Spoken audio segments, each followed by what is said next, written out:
Ich revírom je vzdelávanie. Ich tempo je vražedné. Ich súpermi sú segregované školstvo, diskriminácia a nerovné príležitosti. Sú v nasadení vodne v noci. Ľudia zrej v Slovensko. Zvyšovať odolnosť rómskych komunít je ich prácou. Stano, keby tvoja pracovná pozícia bola názvom filmu, aký film by to bol? Jak básnici prichádzajú o iluze.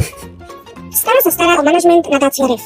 Okrem toho je zodpovedný za organizačný pilier, ktorého cieľom je podpora vzdelávania na komunitnej úrovni v Rumunsku, Severnom Macedónsku, na Slovensku a v Srbsku. Stanka, keby tvoja pracovná pozícia bola názvom filmu, aký názov by to bol? Nekonečný príbeh.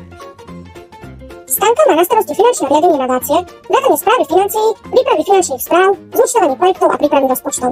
Okrem toho je zodpovedná za administratívnu agentu REF. Marek, keby tvoja pracovná pozícia bola názvom filmu, aký názov by to bol? Odisea. Marek je náš senior projektový expert. Zastrešuje všetko od networkingu a fundraisingu až po komplexný projektový vývoj. Zatiaľ, čo odborne spája partnerov a hľadá zdroje pre nové iniciatívy, naplno sa venuje aj zásadným témam, akými sú desegregácia vo vzdelávaní či podpora organizačného piliera zručnosti a zamestnanosť. Maťa, keby tvoja pracovná pozícia bola názvom filmu, aký názov by to bol?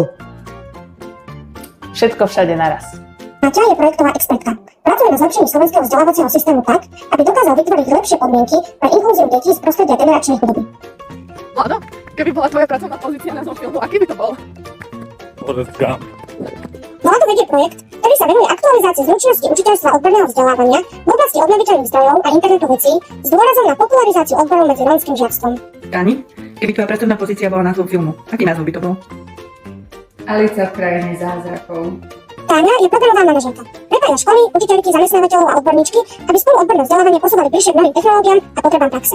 Zisťuje, čo školy a učitelia skutočne potrebujú a spolu s partnermi hľadá spôsoby, ako im v tom pomôcť. Niko, keby tvoja pracovná pozícia bola názvom filmu, aký film by to bol? Tichá bolesť. Niko manažuje komunikáciu. Venuje sa sociálnym sieťam, tlačovým správam, médiám a nadväzovaniu spolupráce s komunikačnými partnermi. To je konec.